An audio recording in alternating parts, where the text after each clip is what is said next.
Hello friends, welcome back to my channel. আশা করি সবাই ভালো আছো, আমিও ভালো আছি। তো টিনাকে নিয়ে কন্ট্রোভার্সি তো চলতেই হবে, তাই না? না হলে লোকের আর কি ভাতের জোগাড় হবে কী করে, এভাবেই বলতে হয়। না হলে যেখানে কন্ট্রোভার্সি করার কিছু নেই সেখানে জোর করে লোকের ইচ্ছে করে কন্ট্রোভার্সি করতে। কেন বেশি খেলো, কেন কম খেলো, কেন ফ্ল্যাটে আছে, কেন বাড়ি গেল না, যদি বা বাড়ি যায় কেন বাড়িতে রয়েছে, কেন নিজের জায়গায় থাকে না, মানে যেটা করবে সেটাই হচ্ছে কন্ট্রোভার্সি। যাই হোক, তো দুদিনের ব্লগ একসঙ্গে দিয়েছে, তো সেইখান থেকে লোকের হয়তো কিছু বিভ্রান্তিমূলক ব্যাপার হয়েছে। অর্থাৎ দুপুরে চিকেন খেলে আবার রাত্রে চিকেন পকোড়া কেন খেলে, এই জিনিসটা বুঝতে সমস্যা হয়েছে লোকের, বোঝা গেল। কারণ প্রথম দিন মোরগ রান্না করেছিল, কক বলছিল, তো সেটা পরের দিন ছিল না। পরের দিন ও বিকেলে ফিরে এসছে, দুপুরের খাবারটা দেখায়নি। যাই হোক, সেটা কথা না, সে লোক মনোযোগ দিয়ে হয়তো ব্লগিংটা খেয়াল করেনি, তাতে এই সমস্যাগুলো তৈরি হয়। কিন্তু কমেন্টস করার বেলায় তো করে ফেলে, তার জন্য মানে লোকের বুঝতে অসুবিধা হয় যে কী ব্যাপার হলো। আচ্ছা, এইখানে বলে রাখি, কে কতটা কী খেতে পারবে সেটা কিন্তু সেই জানে। এক প্লেট চিকেন পকোড়া কেউ খেয়ে ফেললো, সেটা যেমন লোকের চোখে লাগছে, সেরকম অনেকে কিন্তু এক থালা ভাত খায়, সেটাও কিন্তু অনেকের চোখে লাগে, ঠিক আছে? সেই তুলনায় কিন্তু টিনার ভাত খাওয়ার পরিমাণটা কম। অর্থাৎ যেটা মানুষ বেশি ভালো খায় সেটাই মানুষ বেশি করে নেয়। আর সন্ধেবেলাও নয়, ও বাড়ি থেকে বেরিয়েছে 5:30, তারপর সেখান থেকে টোটো করে এসছে স্টেশন, মানে দুবার চেঞ্জ করে, তারপর স্টেশন থেকে ট্রেন নিয়ে আবার নিজের ফ্ল্যাটে, এবার তখনও নয়, আবার বাড়ি থেকে ফ্ল্যাট থেকে বেরিয়ে কিছু কেনাকাটি করেছে, দেন ঘরে গিয়ে বসে কাজ করেছে আর পকোড়া আর কফি খেয়েছে। তাহলে টাইমটা মোটামুটি একটা আন্দাজ করেই নাও। যে মেয়েটা 5:30টার সময় বাড়ি থেকে বেরোয়, তারপর যখন সব সেরে পৌঁছে খেতে বসে, তখন নিশ্চয়ই 8টা 8:30 বেজে গেছে, ঠিক আছে? এবার তখন যদি মানুষ ওই খায়, তাহলে আর তার রাতের খাওয়ার প্রয়োজন আছে? একা থাকলে মানুষের এরকমই হয়। তো এই একা থাকা নিয়ে একটা ভিডিও আমি করেছি, এর আগের ব্লগে তোমরা পাবে, আমি দিয়েছি আর কি এর আগের ভিডিওতে, এটা সেকেন্ড ভিডিও আসছে। তো সেটাই বলছি যে কি খাবে, কত পরিমাণ খাবে, সেটা নিয়েও যদি মানুষ কন্টেন্ট করে, তাহলে তো বেচুর ভিডিওতে কন্টেন্টই কন্টেন্ট। প্রতিটা পোর্শন নিয়ে কন্টেন্ট করা যায়, কিন্তু সেটাকে আমরা করার প্রয়োজনীয়তা অনুভব করি না, কারণ বেচু নিজেই কন্টেন্ট দেয়, এক একটা করে ভুলভাল বকবে আর কন্টেন্ট করবে। কিন্তু ব্যাপারটা হচ্ছে যে আমরা কতটা ইন্টারেস্টেড তাকে নিয়ে কন্টেন্ট করতে, তো সেইটুকুর উপর আর কি আমাদের নিজের লক্ষ্য রাখতে হয়। তো এইবার দেখো, বাড়িতে রান্না হচ্ছে, মোরগের মাংস রান্না করা দেখছে, তাতেও বলছে বাপের বাড়িতে মা রান্না করছে আর নিজে এসে খুন্তিটা ধরে রান্না করা দেখাচ্ছে। একবারও কিন্তু বলেনি যে আমি রান্নাটা করছি, বললো রান্নাটা হচ্ছে, অর্থাৎ মা করছে বোঝাই যাচ্ছে, মা অন্য কাজ করছে, সেখানে খুন্তিটাও নাড়লো। এরকম কিন্তু আমরা অনেকাংশেই করি যে রান্নাঘরে স্পেশাল কিছু রান্না হচ্ছে, যে রান্না করছে সে হয়তো অন্য জায়গায় গেছে, আমরা একটু খুন্তিটা দিয়ে নাড়িয়ে দিলাম, তাতে কি রান্নাটা তোমার কড়াইয়ে লেগে যাবে না, একটু নাড়াচাড়া করে দেখা আর কি ঠিকঠাক আছে নাকি, জল ঝোল এগুলো ঠিক আছে নাকি। যাই হোক, যেখানে ব্লগিং করছে সেখানে একটু খুন্তি ধরে নাড়া দিয়েছে, মানে বোঝাতে চাইছে নাকি রান্না করছে, তাহলে তো বলতোই। ও কিন্তু সঙ্গে সঙ্গেই বলেছে চাটা আমি করছি, যেটাও করছে সেটাও বলেছে, ভরংবাজিটা একটু কমই দেখায়, মানে বেচুর মতো ভরংবাজিটা একটু কমই দেখায়। হ্যাঁ, ও হয়তো লাস্টে এসে খুন্তিটা ধরে বললো এই রান্নাটা আমি করলাম, সেটার মতো নয়। বা রান্না হয়ে গেল তারপর বললো রান্নাটা করা হয়েছে, সেটাও নয়। কাজে যেটা স্বাভাবিক ছন্দে দেখানো যায় সেইটুকু দেখাবার চেষ্টা করে। যাই হোক, সেই রান্না, এবার তারপর বসে খাওয়া, তো মাঝখানে চলে এলো তরমুজ প্রসঙ্গ। ভাই, তরমুজ নিয়ে এত লোকের এত প্রশ্ন। তরমুজ বৌদি খেতে ভালোবাসে কেন বলেছে টিনা, কেন তার নিজের ছেলে খেতে ভালোবাসে কথাটা বলেনি? আরে ভাই, ছেলের কথা বললে কি দর্শক বেশি খুশি হবে, বা ছেলের কথা বলে দুঢোক ডল কি বেশি খাবে? আমি এই জিনিসটাই বুঝি না। ছেলের কথা বলে বলে ওকে বারবার দুঃখ দেওয়ার আছেটা কি? আর ছেলের কথা বললে ওর কী বা হবে? আজকে যদি ও বলে আমার ছেলের কথা মনে পড়ছে, আমার ছেলেকে দেখতে ইচ্ছা করছে, তাহলে কি ওর জন্য কেউ কিছু করে দেবে? আমি বলি, এই যে এত কথা বলছে না, যে সবাই সবাই মানে ইনক্লুডিং তোমার কন্ট্রোভার্সি ক্রিয়েটার প্লাস ভিউয়ার্স, সবাই বলছে টিনা ছেলেকে চায় না, টিনা ছেলের কথা বলে না, টিনা ছেলেকে ভালোবাসে না, অর্থাৎ একজন মা ছেলের প্রতি উদাসীন, এই তো সবার অভিযোগ। তো এই জায়গায় দাঁড়িয়ে এই অভিযোগটার উপর স্ট্যাম্প পড়ে যাবে যদি এদের কথা শুনেই অন্তত বেচু স্মার্টলি সাহসের সঙ্গে দাঁড়িয়ে বলে যে আজকে আমি ডিক্লেয়ার করে দিচ্ছি যে মা এসে ছেলের সঙ্গে দেখা করুক, এর মধ্যে কোনো আইন আদালতে নিষেধাজ্ঞা থাকবে না, আমি কোনো প্রোটেস্ট করব না, শুধু মা তার ছেলের সঙ্গে এসে দেখা করুক, আমার বাড়ির দরজা খোলা, বা অমুক জায়গায় আমি ছেলেকে নিয়ে যাব, মা যেন এসে দেখা করে, এই ডিক্লারেশনটা দিক। এইবার বেচু তার ছেলেকে নিয়ে রেডি থাকুক, তারপরে যদি টিনা সেখানে না পৌঁছায়, তো তখন বোঝা যাবে যে মার প্রতি ছেলের প্রতি মা উদাসীন কি উদাসীন নয়। একবার তো বলুক, তখন বেচু বলতে বসবে, হাতে ওয়ারেন্ট নিয়ে আসুক, আদালতের পারমিশন নিয়ে আসুক, এইসব বলতে থাকবে।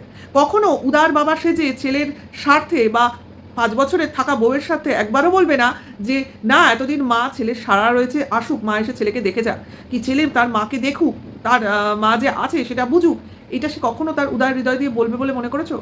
আজকে টিনা যদি কেঁদে মাথা ফাটিয়েও দেয়, তার যদি মানে কাঁদতে কাঁদতে অজ্ঞান হয়ে যায়, বেচু কখনো পারমিশন দেবে না যে ছেলেকে এসে দেখুক বা ছেলে মার কাছে যাক, একদিনের জন্য, 1 ঘন্টার জন্য বা কিছু সময়ের জন্য কখনো পারমিশন দেবে না। কারণ ও চাই তো যে বাচ্চাটার মাটা ইহজগতে না থাকুক, সে চলে গেলেই ও নিশ্চিন্ত হয়, মানে রাতের ঘুমটা ভালো করে ঘুমোতে পারে।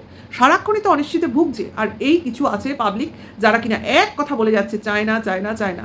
আরে চায় না যখন, তাহলে তোদের এত মাথার ব্যথা কিসের? ও তো চায় না, তোরা নিশ্চিন্তে থাক না। ও চায় না, ও কথা বলে না, ওর প্রসঙ্গ আনে না, তাহলে ওর মতো থাকুক, দরকার নেই। তোরা তো নিশ্চিন্ত হয়ে গেলি যে মা বাচ্চাটাকে চায় না, বাচ্চা মার কাছে কোনোদিন যাবেও না, দেখবেও না, তাহলে আর কন্ট্রোভার্সির আছেটা কি?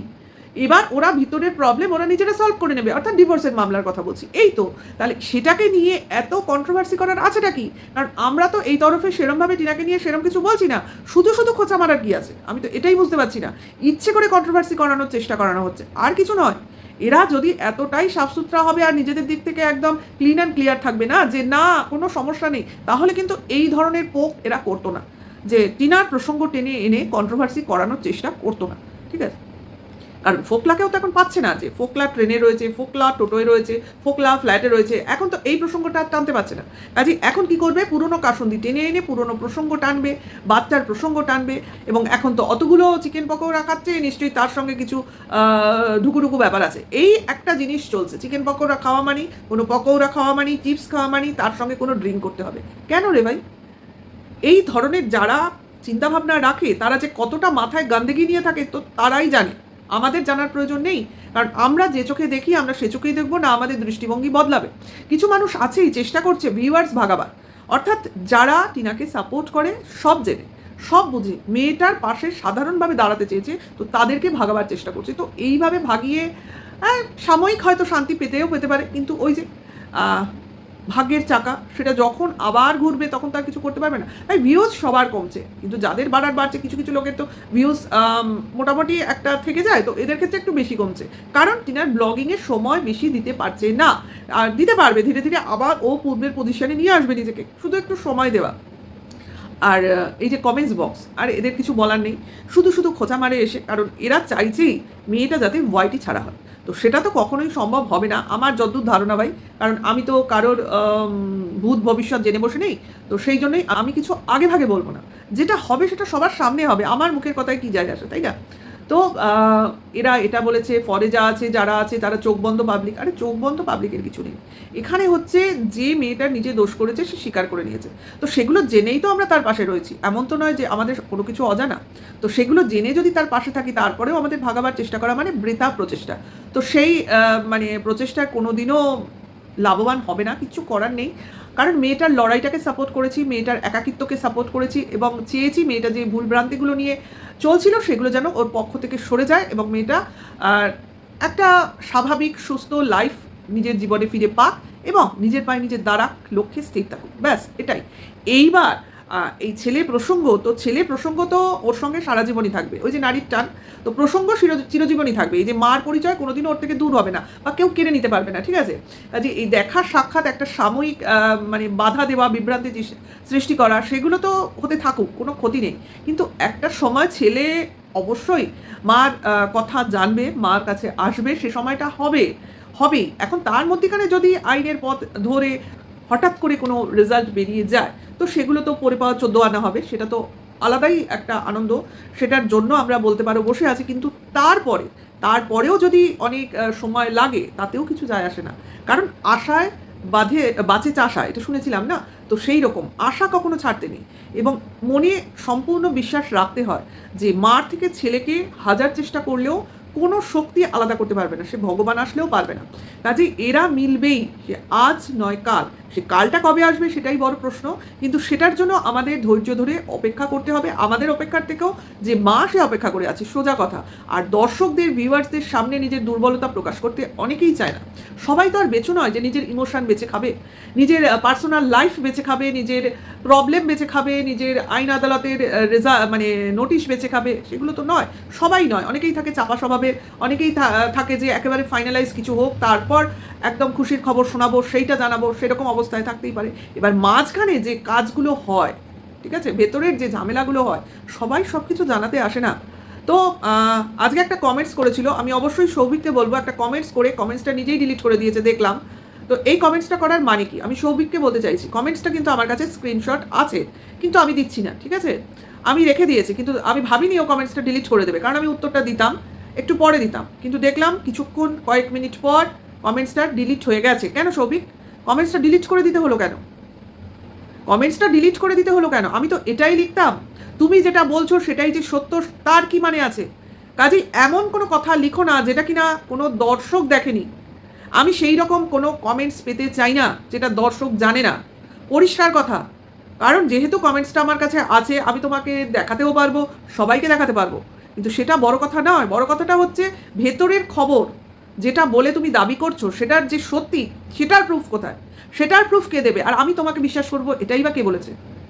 আমি মানে যেটা চোখে না দেখবো সেটা আমি কখনোই বিশ্বাস করবো না, কারণ কানে শোনা কথাও কিন্তু বানানো হতে পারে। কাজে আমি এই ধরনের কমেন্টস মোটেও ডিজার্ভ করি না। ফালতু কমেন্টস আমার এখানে করবে না, আমি পরিষ্কার কথা বলছি। যেটা ভিডিও সংক্রান্ত কমেন্টস সেটা করো, এবং অবশ্যই সেই সব কমেন্টসের আমি উত্তর দেবো। কারণ সৌভিক, আমি চাই না কোনো বাইরের লোকের কথায় প্রভাবিত হয়ে কোনো রকম কোনো কমেন্টস করতে। আমি ইগনোর করে যাব, তবু আমি কমেন্টস করবো না, কিন্তু আমি এই কমেন্টসের উত্তর দিতাম তোমাকে, ঠিক আমি যা বললাম আমি সেটাই উত্তরে লিখতাম, কিন্তু তার আগেই তুমি কমেন্টসটা ডিলিট করে দিয়েছো। এইটা আমি আশা করিনি, আশা করি তোমার কাছে আমি এই ধরনের কমেন্টস আর পাবো না, ঠিক আছে? ইউটিউবে ভিডিওর কমেন্টস বক্সে অন্তত তুমি লয়াল থাকবে, কোনো ভিতরের কথা এনে এসে এখানে আসল কথা বলে এখানে লিখতে যাবে না। যদি লেখো অবশ্যই তার প্রুফ দেবে, প্রুফ ছাড়া কিন্তু আমি একটা কথাও বিশ্বাস করব না, ঠিক আছে? কারণ যেটা লোককে আমি বিশ্বাস করাতে পারবো না, যেটা নিজেও বিশ্বাস করব না, সেটা কেন আমি বলবো বলো তো? আশা করি বোঝাতে পেরেছি। তো ভিডিওটা এখানেই শেষ করব, নেক্সট ভিডিওতে খুব তাড়াতাড়ি আবার তোমাদের সঙ্গে দেখা হবে। এখনকার জন্য এইটুকু, টাটা, বাই।